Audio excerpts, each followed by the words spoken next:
I drove 600 miles across 3 states to surprise my family for Christmas. I even baked my mom's favorite sweet potato pie, just like old times.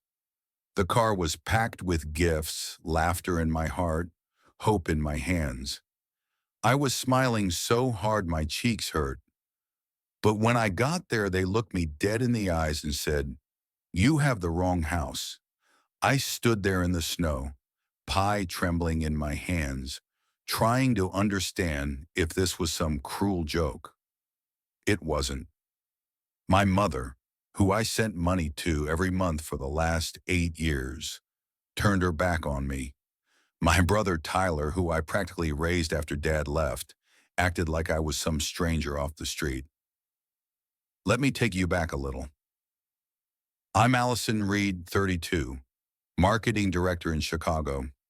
I left home at 19 with a scholarship and a suitcase full of dreams. Since then, I worked my way up, built a life, and every month I sent money back home.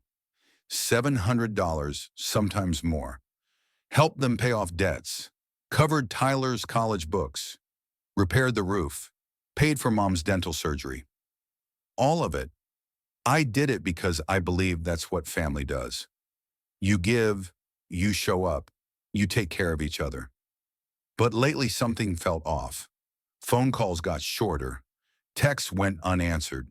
When I did talk to them, it was always about money, never about me. They never asked how I was doing, if I was eating, if I was lonely. It was like I became their ATM with a name, but still, I held on. So this Christmas, I thought I'd fix it. Reconnect, rekindle. When I pulled into the driveway that night, I saw new furniture through the window. Plush velvet couches, a marble coffee table. The tree was professionally decorated.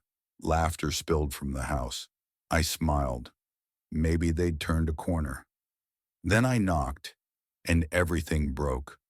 "Sorry," my mother said. "You must be mistaken. We don't know you." Tyler just sipped his wine and looked past me.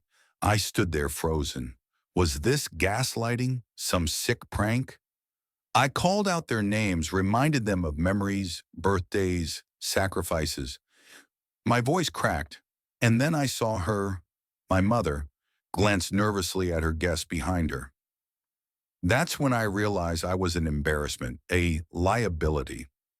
Because the truth was they had moved on, built new social circles.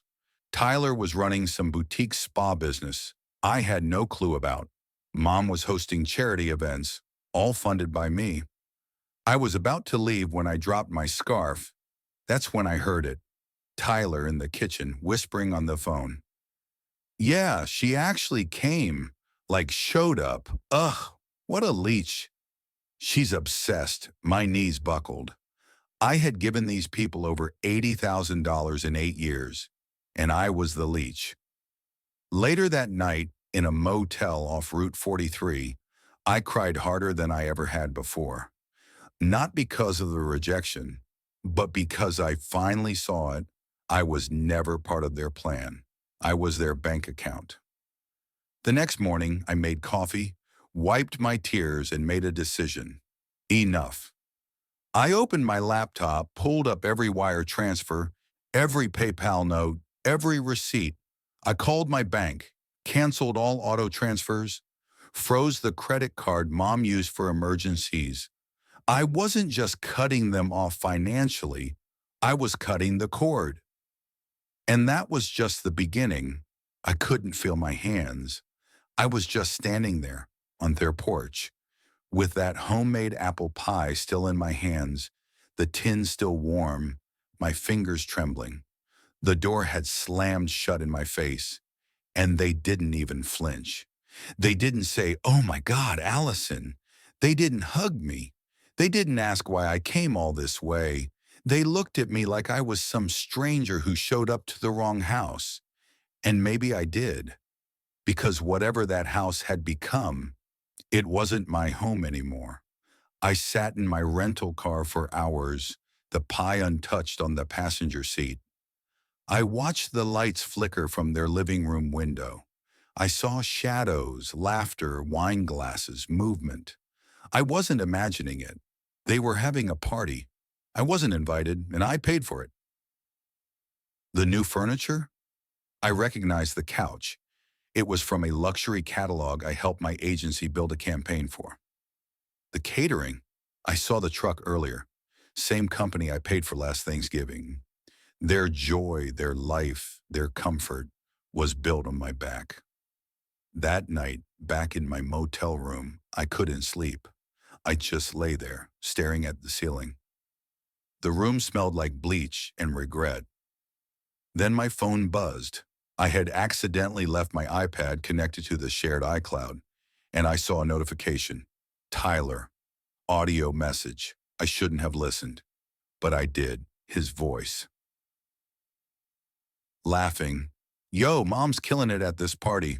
I swear Allison's probably crying in a hotel somewhere. You think she knows we used her card for the down payment on the spa? Ha!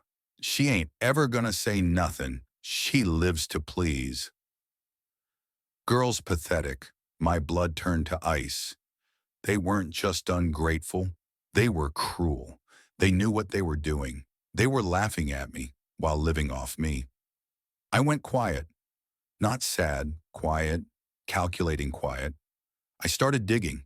10 years of receipts, 10 years of monthly transfers, college tuition I paid for Tyler, mom's rent, car repairs, a business loan, emergency bills. Every can you help just this once? $82,643.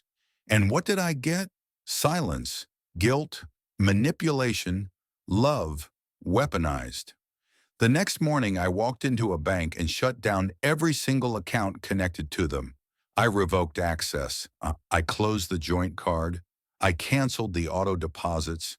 I froze the emergency credit line.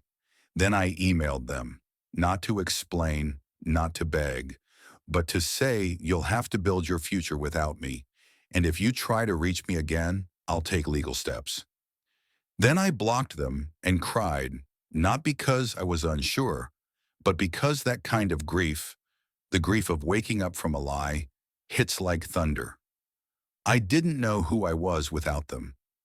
For years, I defined myself as the good daughter, the strong sister, the fixer. I had no idea how to be Allison without a need to fill. So I went to therapy. Every Thursday, same time, same chair. I learned how trauma trains you to chase approval, how being the family hero is just another form of survival, how guilt can be passed down like a damn inheritance. I unpacked every scar and began to heal. I met women at support groups who looked just like me, smiling in photos while drowning in obligation. I met chosen family, people who didn't ask for money.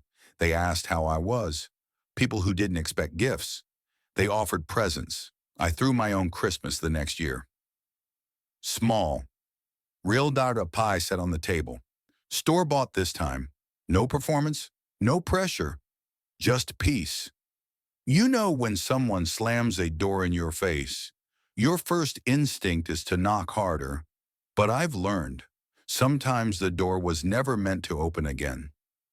Sometimes you have to turn around and build your own damn house, one where love isn't earned through sacrifice, but offered freely.